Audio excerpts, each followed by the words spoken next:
बिस्मिल्लाहिर्रहमानिर्रहीम। दोस्तों, ये जो चैनल हमने शुरू किया है, बेसिकली इस चैनल का मकसद ये है कि वो तमाम दोस्त और वो तमाम हमारे देखने वाले व्यूवर्स जो इंग्लिश से हमेशा मरूब रहे और इतने ज़्यादा इम्प्रेस हुए कि उन्होंने अपने जहन पे हवा बना लिया कि इंग्लिश पता नहीं क्या चीज़ है, हमसे बोली नहीं जा सकती, जो बोलते हैं वो कुछ स्पेशल किस्म के लोग होते हैं।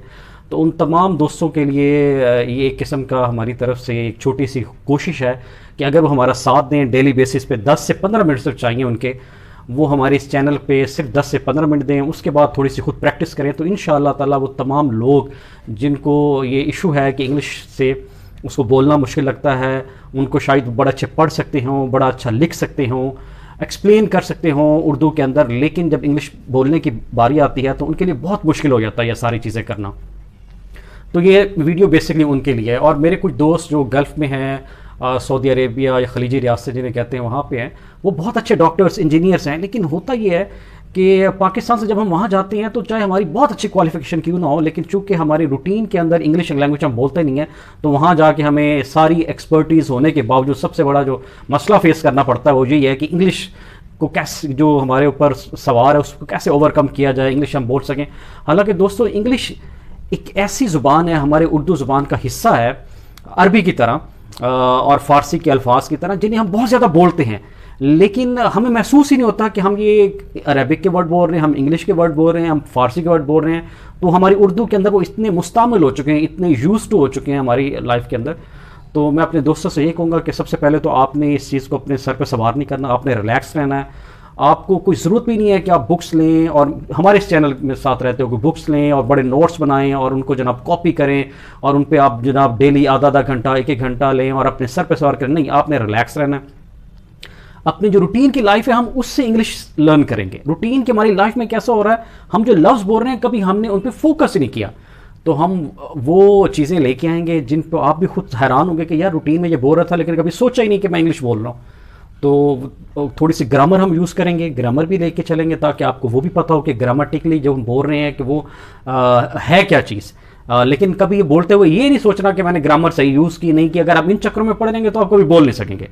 तो आपने बिला झिझक बेधड़क होकर बोलना है, कोई हेजिटेशन नहीं आपने फील करनी। तो अब आपको मैं बताता हूँ कि उस साथ रूटीन के वर्ड्स जैसे कैसे हम यूज़ करते हैं। आप ये होंगे कि यार ये पता नहीं कैसी बातें कर रहा है कि रूटीन के वर्ड्स। रूटीन में देखें, आप सोच के हैरान होंगे कि हमारे जो उर्दू ज़बान है ये बेसिकली हज़रत सैयद निज़ामुद्दीन औलिया जो दिल्ली में है, उनका मज़ार पाक है और सिलसिला चिश्त से बिलोंग करते हैं। ये उनका बड़ा एहसान है कि बरसगीर के मुसलमानों के लिए, क्योंकि उस दौर के अंदर तुर्क्स जो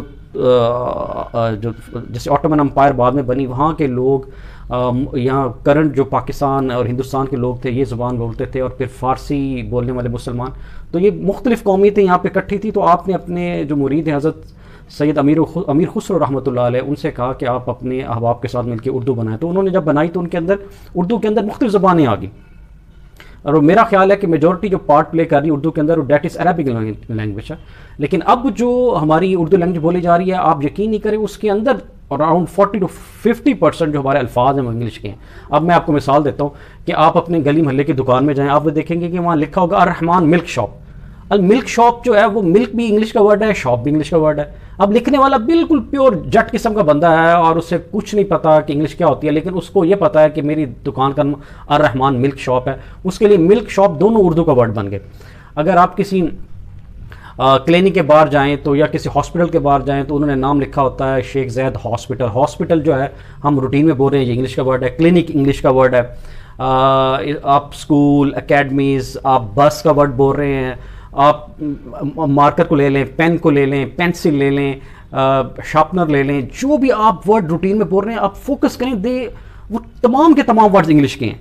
अब हमें क्या है कि इंग्लिश के अंदर हमें सिर्फ वो जो अल्फाज हमने किए, हमारे पास वोकैबुलरी तो तकरीबन ऑलमोस्ट है, उसको थोड़ा सा हमने जो है तरतीब दे के, इन ऑर्डर दे के हमने यूज़ करना है। और जब हम इसे थोड़ा थोड़ा यूज़ करेंगे तो हमारी इंग्लिश बहुत आसान होती जाएगी। अब हमारी जो इंग्लिश है इसके दो पार्ट हो जाएंगे। एक तो ये है कि हमने लैंग्वेज, और दूसरा ये है कि ग्रामर।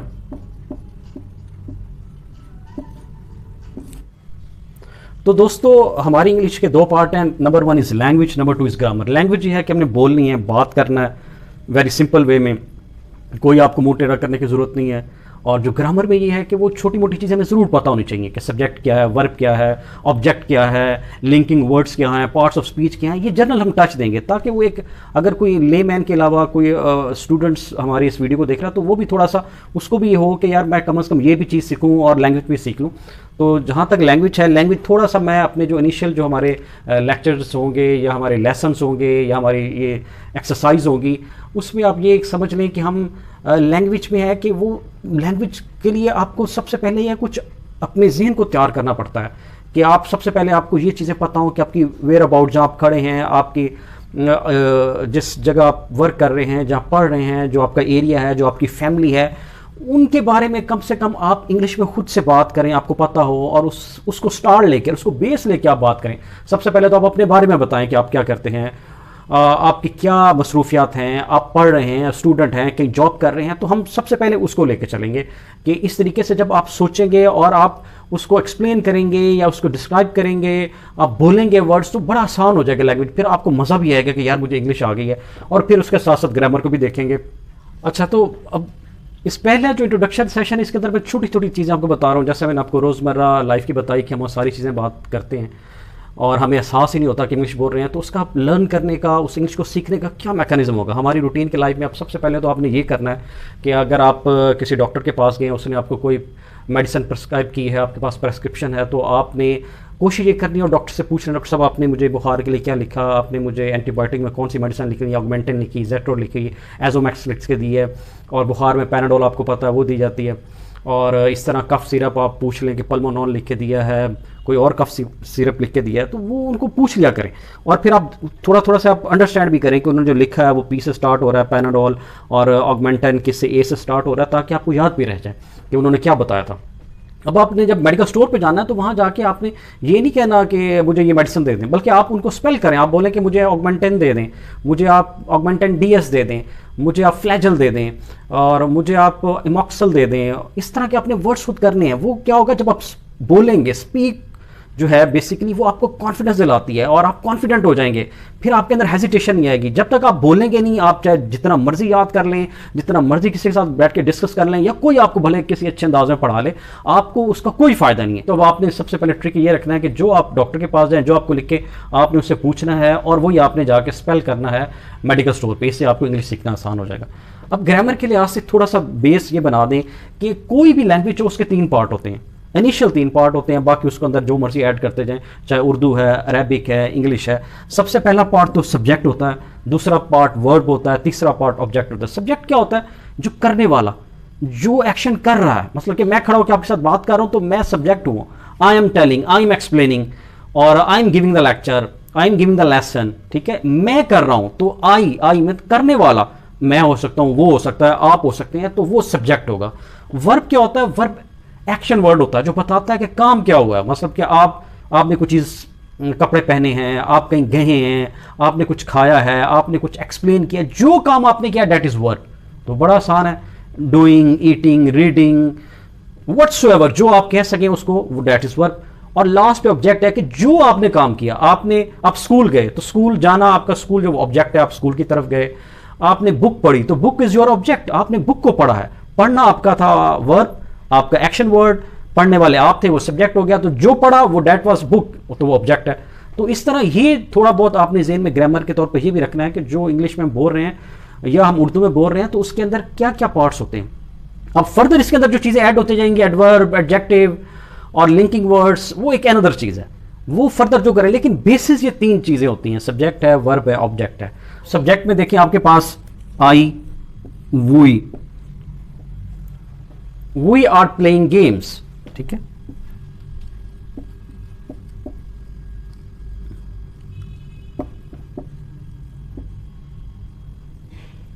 अब ये आर प्लेइंग वर्ब है, ये हेल्पिंग वर्ब है। आर यहां पे आप इसको पूरा वर्ब ना बना दें, लेकिन ये बाद में चीजें खैर डिस्कस होंगी। तो आई एम प्लेइंग, अगर आई है तो आप एम लगा देंगे, वी है तो आर लगा देंगे। तो वेरी सिंपल, आपको इसके ऊपर प्रैक्टिस कर लें। वो गेम खेल रहे हैं, दे आर प्लेइंग गेम्स। वो गेम खेल रही है, शी इज प्लेइंग गेम। मैं गेम खेल रहा हूं, आई एम। तो इंग्लिश वेरी सिंपल है, सिर्फ आपको बेसिस पता होने चाहिए। वोकैबुलरी वेरी इंपॉर्टेंट है कि वोकैबुलरी में आपने जो वर्ड बोल रहे हैं, आप रूटीन में देखिए करप्शन बोल रहे हैं, corruption is a part of English. Is a word of English, तो वो वोकैबलरी है आपकी, ठीक है। तो वो उसको आपको शायद वोकैबलरी बहुत ज़्यादा आती है। तो इसलिए दोस्तों, अब जो हमारा ये जो चैनल है इसके अंदर हमने इजी इंग्लिश का जो फॉर्म रखा है, ये बहुत इजी होगी कि आपके रूटीन के वर्ड यूज़ किए जाएंगे बनिस्बत उनके कि बुक्स की चीज़ें की जाएँ। तो अभी आज पहला ये हमारा इंट्रोडक्शन था इस वीडियो के अंदर। इसमें आप जैसे जैसे हमारे साथ आगे चलते जाएंगे तो हम उसको मज़ीद इस तरीके से बयान करेंगे कि आपके लिए इंग्लिश जो है ना वो समझना भी आसान होगी, फिर बोलना आसान होगी, और उससे क्या होगा कि आपके अंदर कॉन्फिडेंस आएगा, आप कॉन्फिडेंट होकर बात करेंगे। आप चाहे गल्फ़ चले जाएँ या you are currently sitting in a Gulf और एनी कंट्री, कुवैत, मिस्र, पाकिस्तान, इराक, किसी भी कंट्री में मौजूद हैं, तो आप वहाँ पे इंग्लिश बोलें। एनी हो, इंशाल्लाह ताला वेरी सून आप देखें, आप हमारे साथ रहें, इस चैनल को सब्सक्राइब करें, आपको बहुत ज़्यादा लर्निंग के लिए मिलेगा। इसमें ऐसा कुछ नहीं होगा कि आप बहुत परेशान हो जाएं कि यार मेरी तो क्वालिफिकेशन शायद मैट्रिक है, मैं अभी शायद ना सीख सकूं, और अगर मैं मैट्रिक भी नहीं हो तो उन लोगों के लिए बहुत फ़ायदेमंद है, बहुत सूदमंद है। अपने दोस्तों को भी रेफ़र करें ताकि वो कुछ सीख सकें, और हम भी इस चैनल के थ्रू जो है वो ख़ुद सीखेंगे और आपको सिखाएँगे। बहुत शुक्रिया, थैंक यू सो मच, अल्लाह हाफ़िज़।